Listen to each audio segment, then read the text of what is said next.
Hi everybody, welcome back to the channel. Today we're going to talk about something that comes up quite a bit in sessions, and that is the idea of what makes trauma traumatizing or traumatic. Okay, so it's not exactly the traumatic experience that makes something traumatizing. Okay, there was an interesting thing. They were looking at World War II vets, and they were trying to figure out differences between the ones that had PTSD versus the ones that just had healthy, balanced, normal lives. And in these interviews, they can go back and see the interviews that were kind of right after the war, and then they found some of the guys that did those interviews, and they re-interviewed them again, like I think in the 90s or something. And the ones that didn't have any PTSD symptoms, their interviews were like, their answers were all about camaraderie and brotherhood and purpose and meaning and mission and patriotism and, those like purpose-driven and community-driven ideas, whereas the guys who had PTSD symptoms, their interviews were very much highlighted around the atrocities that they experienced while they were in combat. So, same experience, however, two different outcomes, and part of that was kind of intention or purpose, so you could say attitude around this. Now, around the same time that was happening, or exactly the same time that was happening, Dr. Victor Frankel, who was a very successful clinical psychologist in Europe, who happened to be, in the wrong place and the wrong ethnicity, even though he had a prominent practice, ended up in concentration camps, where he was able to do a pretty intensive study on the human psyche in harsh conditions, especially when it came to oppression. And something that he noted was he can see when someone was about to die because their attitude changed. So instead of like their attitude being towards survival and family and endurance, the attitude was just like hopelessness and despair, and then their bodies couldn't keep up at that point. Their bodies couldn't adapt to the harsh conditions and the stress, and they would soon die, and he could see it. So part of it is not exactly the experience, but one's outlook towards it. You could say one's perception or one's attitude. Now, let's do another kind of extreme example. Obviously, World War II is pretty extreme. This is an extreme but made up example. So if I woke up this morning and was like, I'm going to get a tough workout, and I decided to do treadmill, and I put it at a difficult setting, what was going to happen is it's going to be challenging. My body's going to struggle to deal with the challenge. Breathing's going to be hard. Muscles could hurt a little bit. But my attitude is going to be like, yes, this is good for me. I can do this.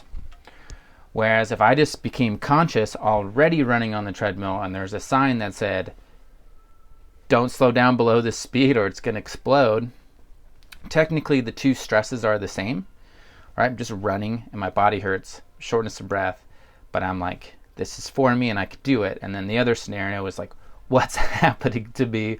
Why am I on this? And you're feared for your life, right? So same physical stress, but different mental emotional stress, and one is a very traumatic experience and one is like a very edifying or like energizing experience. Okay, so it talks about different types of stress. So I just mentioned like the physical stress of working out, which is one way to be traumatized. You can have physical trauma, which is like an experience that leads to an injury, right? You can have biochemical trauma, which is something like, well, it could be very acute, like poisoning, like food poisoning, or it could be more chronic, low-level trauma, which could be like just eating a really toxic, inflammatory diet. Ultimately, would be trauma. And that's because trauma really is any experience that exceeds your ability to adapt to it in real time. So essentially, exceeds your ability to process the stress as it's coming in. All right, so you can look at a glass like this one. Okay, so in this analogy, the water inside is the stress, and then this vessel is the adaptive capacity. So when stress is coming at me, like, I can contain it, I can deal with it. But then when trauma happens is when either you're already at your capacity and you just get a little bit more stress poured in, or you just get a whole bucket dumped in here at once. That's when trauma happens. Your body can't deal with it all, so either your body's going to break down in some capacity, if it's physical or biochemical trauma, but if it's mental, emotional, a bunch of other things happen. And the problem with mental, emotional trauma, which is like the third area that you could say like trauma can happen, Well, with mental emotional trauma, the danger is it can kind of stack over time. Because what happens with physical trauma, or just with physical stress, you can kind of adapt to it, and your body can get stronger. So if you challenge yourself appropriately, like your vessel would get bigger. Essentially, it gets bigger, it can hold more stress, and that's one of the benefits of working out. It's just to make your body more trauma resilient. Mental emotional trauma is different, or mental emotional stress, like it can stack over time, and you can be stressed out emotionally about something that happened 50 years ago, whereas physically it doesn't work that way. You're kind of always working on like real-time stress. Mental emotional can stay with you, okay? And so things get more and more traumatizing, and you can be like living in a traumatized state, so to speak, right? So what happens is, as a kid, you have these experiences that you can't deal with, okay? Now here's the deal. It's like you might be listening saying like, I'm not traumatized. You probably are, unless you've been working on healing that already for a while, because in this definition of trauma, which is an experience that exceeds your ability to process in real time, like think about being a child. You don't have an adaptive capacity. You can't really deal with any kind of stress. So even being weaned off breastfeeding could be traumatic. Okay, even like the hospital setting you were born into could be traumatic. It's unfamiliar. You don't know what's going on. It's scary, right? Even just like your 2-year-old, mom and dad are fighting, and you just feel like, it's probably my fault or something like that. A simple thing like that could be traumatizing because you can't put context to the situation. So what happens is you start adapting as best you can. Again, it's not your fault. You're doing the best you can. But one thing that you do is you start to separate, or you segment. So it's like, I can't deal with all this stress, and I can't just remove myself from the situation, so I'm in it. So what you do is you kind of separate, and you close off part of it, right? Through suppression or repression. And now your conscious mind's like, I don't have to participate in that right now.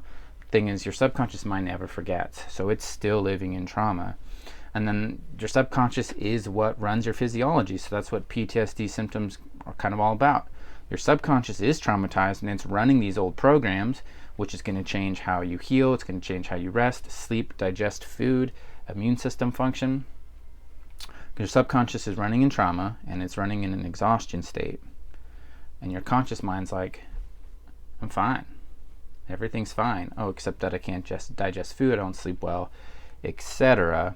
That's a sign that there's maybe some unresolved trauma. Because again, things could be okay for you right now, but your mind doesn't have to exist in right now, and your subconscious is really good at sticking into memory to past experiences till they are resolved, because it wants resolution, it wants healing, it wants wholeness ultimately, but really wants to survive. So if there's some threat that it didn't figure out, it can still be playing those programs, like running those calculations in the back of your mind, taking energy away from your daily life and keeping you from ultimately experiencing like a truly healthy life.